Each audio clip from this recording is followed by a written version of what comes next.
Shalom, selamat malam jemaat yang terkasih. Kembali lagi di dalam Alkitab Menyapa, merenungkan firman Tuhan dari Yosua pasal 7 ayat 1 sampai dengan ayatnya yang ke-26.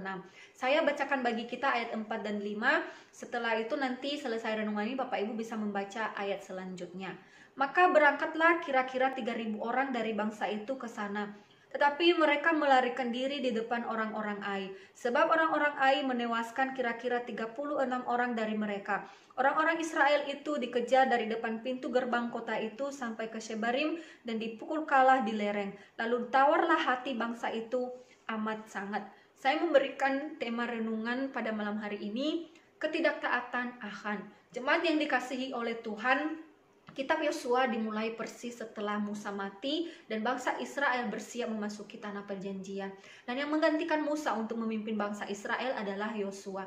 Sama seperti Musa, Yosua mengajak bangsa Israel agar mereka tetap taat kepada hukum Taurat, yaitu perintah perjanjian yang diberikan kepada mereka di Gunung Sinai. Yosua memimpin bangsa Israel memasuki tanah perjanjian itu dan mereka sudah sampai di sana. Mereka menghadapi permusuhan dari orang-orang Kanaan sehingga mereka terlibat di dalam pertempuran. Dan kalau kita melihat di pasal berikutnya Bapak Ibu, mereka mengalami kemenangan-kemenangan di dalam pertempuran itu. Dan Yosua membagi-bagikan tanah perjanjian sebagai warisan bagi kedua belah suku Israel. Dan di akhir dari kitab ini kita melihat pesan yang diberikan oleh Yosua kepada mereka agar mereka taat kepada Allah, setia beribadah kepada Allah. Bahkan Yosua memberikan teladan bagi mereka bahwa dia dan seisi rumahnya hanya beribadah kepada Allah saja. Bapak Ibu yang dikasihi oleh Tuhan, kembali lagi di dalam perenungan kita malam hari ini. Di pasal 6 kita melihat di sana orang Israel mengalami kemenangan. Mereka melawan, menghancurkan, merebut kota Yerikho. Dan ini karena kehebatan Tuhan, karena semata-mata Allah lah yang berperang bersama dengan mereka melawan Yerikho itu. Dan ketika mereka taat kepada perintah Tuhan, Tuhan memberikan kemenangan itu bagi mereka. Tuhan yang berfirman kepada mereka, 6 hari mereka berkeliling sekali saja tanpa bersuara. Dan pada hari ke-7 mereka mengelilingi kota Yerikho itu selama 7 kali. Dan pada saat dikatakan bersorak, maka mereka bersorak dan kota Yerikho itu mengalami kekalahan. Namun di pasal yang ke-7 yang barusan kita baca tadi, di mana mereka mengalami kekalahan Bapak Ibu. Kalau melihat secara jumlah, kota Ai itu tidak sebanding dengan banyaknya jumlah orang yang ada di Yerikho. Mereka mengalami kekalahan, bahkan di antara mereka ada yang tewas 36 orang. Dan ini membuat mereka sangat tawar hati dan Yosua bersedih. Kenapa Bapak Ibu mereka mengalami kekalahan di dalam perang itu? Karena adanya ketidaktaatan yang dilakukan oleh umat. Dan ketidaktaatan ini di hadapan Tuhan sama dengan dosa. Ketika kita perhatikan, sebenarnya dosa ketidaktaatan ini hanya dilakukan oleh seorang saja, yaitu Achan.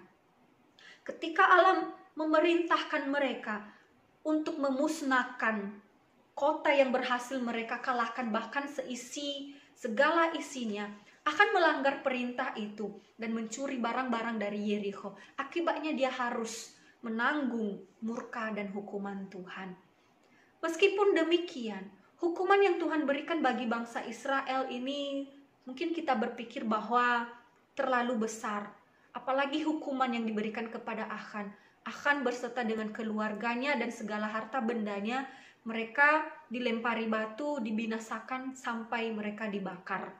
Bapak Ibu yang dikasihi oleh Tuhan, kita yang mendengar kisah ini tentunya mungkin kita merasakan bahwa Tuhan itu terlalu kejam. Dan kita mungkin bertanya, kenapa Tuhan tidak memberikan pengampunan kepada Achan?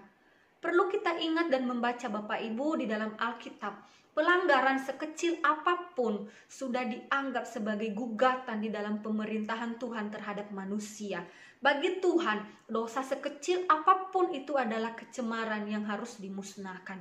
Dan Bapak Ibu tentunya mengetahui bahwa sebenarnya tidak ada kata yang terlalu keji atau terlalu kejam untuk dosa. Karena dosa itu memang keji dan kejam yang membawa manusia kepada penghukuman. Dan kalau kita melihat di sini bangsa Israel Kegagalan bangsa Israel ketika mereka tidak taat kepada perintah Tuhan, mereka mengalami kekalahan.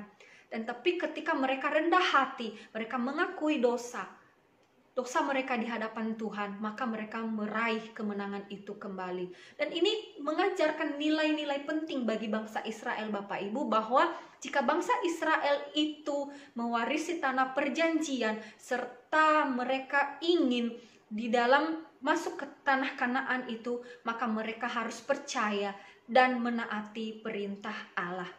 Sama halnya juga bagi kita. Ketika kita ingin masuk di dalam kerajaan surga itu, maka kita harus percaya kepada Yesus Kristus, menaati perintah-perintah Allah. Dan Yesus pernah mengalami hukuman karena dosa. Yesus dihukum untuk menebus dosa dan kesalahan kita manusia, Bapak Ibu. Oleh sebab itu kita harusnya bersyukur kepada Tuhan yang telah mengampuni dosa-dosa kita. Bahkan mungkin dosa dan kesalahan kita lebih besar atau kecil daripada Achan.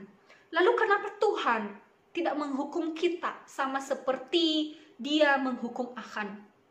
Itu adalah anugerah bagi kita saat ini. Kalau kita hidup di zaman Achan, mungkin sekalipun kita sehari melakukan dosa itu, kita tidak selamat, Bapak Ibu. Kita pasti dihukum mati. Namun karena Kristus yang telah datang ke dalam dunia mengampuni dosa kita, memberikan keselamatan itu bagi kita, maka saat ini kita hidup di dalam anugerah yang diberikan Allah itu bagi kita. Ini anugerah di dalam rencana Allah, bukan rencana manusia. Rencana baik Allah terhadap orang berdosa. Saya orang berdosa, Bapak Ibu orang berdosa. Dan demikian Bapak Ibu, baiklah kita sadar akan hal ini. Kita berjuang terus untuk hidup di dalam kekudusan, meninggalkan dosa-dosa kita dan tidak berbuat dosa lagi, dan kita hidup di dalam kebenaran Allah. Bapak Ibu yang dikasihi oleh Tuhan, sungguh tidak susah menjadi milik Kristus, menjadi anak-anak Tuhan. Hanya percaya kepada Yesus Kristus, berikan hatimu kepada Yesus Kristus, percaya dengan sungguh kepadanya, hidup di dalamnya, dan nikmati sejatinya kebahagiaan di dalam Dia. Demikian renungan pada malam hari ini. Tuhan Yesus memberkati kita semua. Amin.